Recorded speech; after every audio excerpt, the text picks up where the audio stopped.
Hi, I'm Steve, and with my wife Carolyn, we are hooked on cruising. We've done a couple of videos a few days ago to look at the ResMed Air Mini as a travel CPAP machine. I had a chance to be able to give that a quick trial run here at home before we actually use it for some travel excursions we've got coming up. And so I wanted to give you a quick overview of what I experienced with that for the 6 days that I was using that as my CPAP device instead of my normal Philips DreamStation 2 device.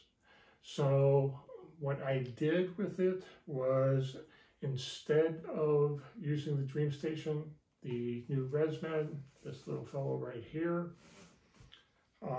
does not have a humidification chamber for it, so there's no water to put into it, which is helpful when you're traveling because you don't have to worry about trying to take that water with you, in particular if you're going through airports and trying to deal with that, or trying to get on a cruise ship and dealing with that. So the hope is that that will function well for the next cruise that we have coming up next month.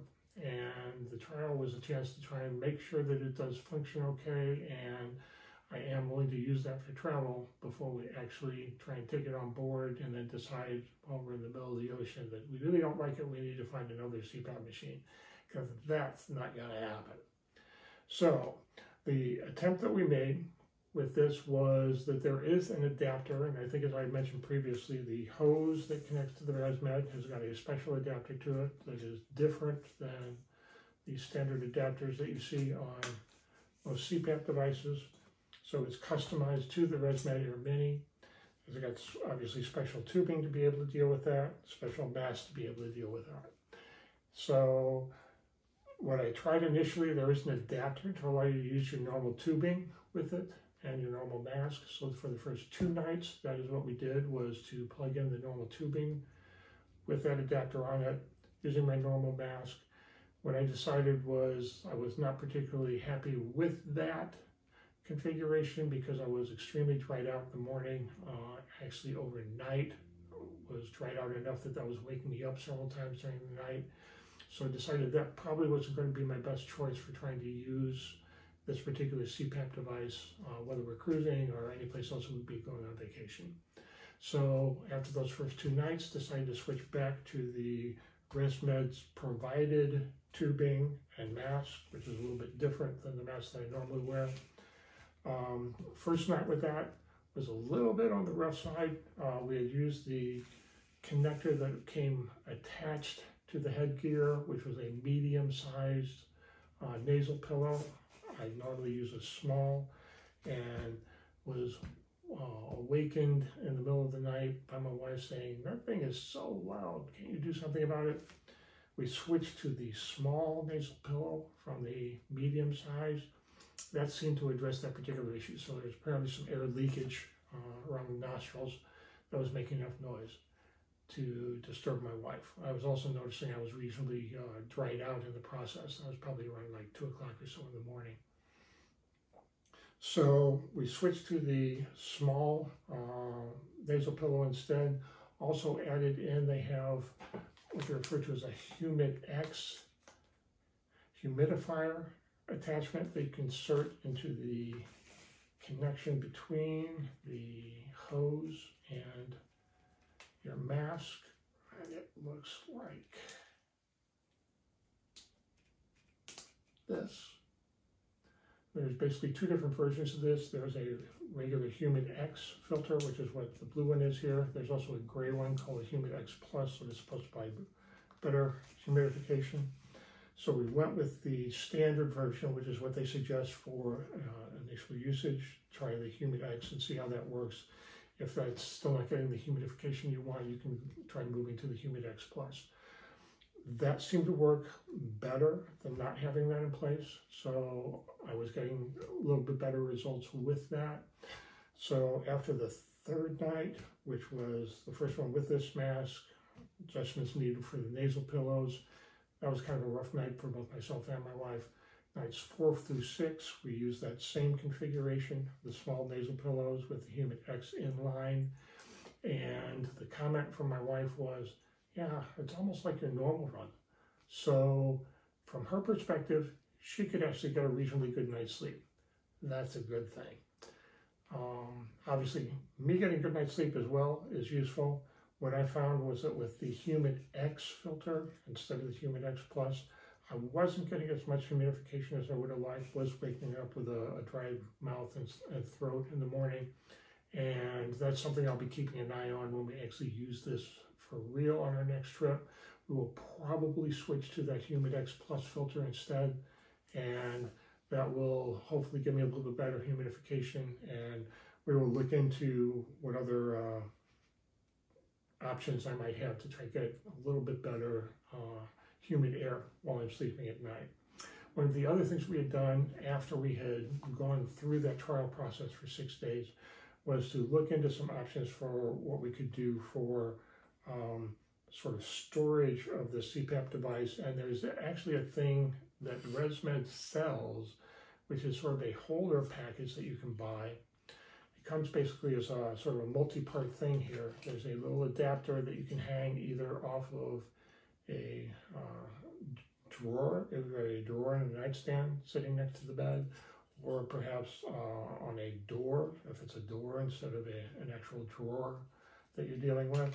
You can put this adapter onto it, and it'll hang one of 4 different ways. You can either hang it, if you will, right side up, upside down, facing left, facing right. So depending upon what side of the bed you happen to be on, it should be able to work just fine. You simply slide the CPAP machine into it. We're going to want that placed a little bit differently, I think, for what I think we'll end up doing. And we'll hang that up the drawer like this. And then I could be sleeping on the side over here, and the hose, everything will connect just fine. The electrical outlet goes plugged into the wall wherever it needs to go. It's actually sort of a neat little extra device to have with the ResMed. Besides this holder for a drawer or door that's on a nightstand or cabinet next to the bed, they have a strap that you can attach it to. So the connector that the ResMed sits in would connect directly to this. You slide this basically underneath between the mattress and your box springs. Let this hang off the side, and you would have your ResMed sitting next to the bed, right next to you, if you don't have a cabinet of any sort sitting next to the bed to be able to deal with. That particular attachment ran $42 from my CPAP supplier, so it was a reasonably inexpensive addition to it. Should make it a little bit easier for finding places to hang that in the room once we actually get on board a ship. The other item, I guess, that was part of the ResMed package, this is the actual storage pouch that they send with the AirMini.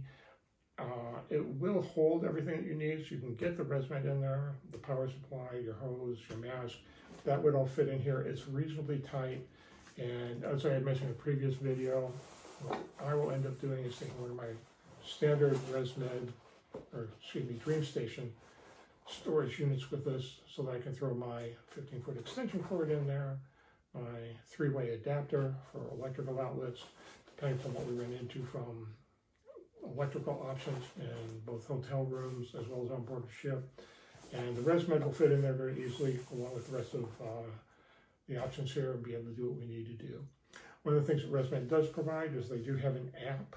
This device does talk via Bluetooth to an app that you can have on your phone or other connected device, and it will give you sort of readings. I'm not sure that we can get the screen close enough to you here to tell you sort of how your sleep had been on any particular night. And so my scores were all in the 90 range, so it's a reasonable amount of usage hours each night. It has some comments about adjust mask seal for every one of those nights, but minimal number of apnea events overnight, limited number of instances of masks coming on and off. So the scores in general looked good. Their claim is excellent results. So apparently they think that I'm doing reasonably well with it. Again, my only concern at this point in time was the level of humidification I was getting from for sleeping with that for like a 7 to 8 hour duration overnight.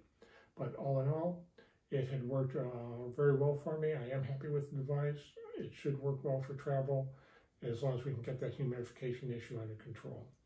So other than that, I think we are ready to roll as far as the upcoming cruise that we've got. So we hope this information is useful to you. If you have any questions, feel free to make note of that. We'll get back to you and provide you with some answers to that.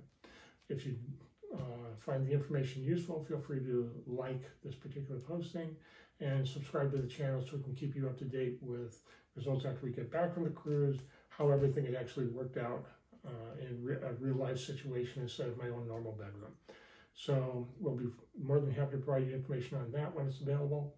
And other than that, should take care of things for today. So we will see you later.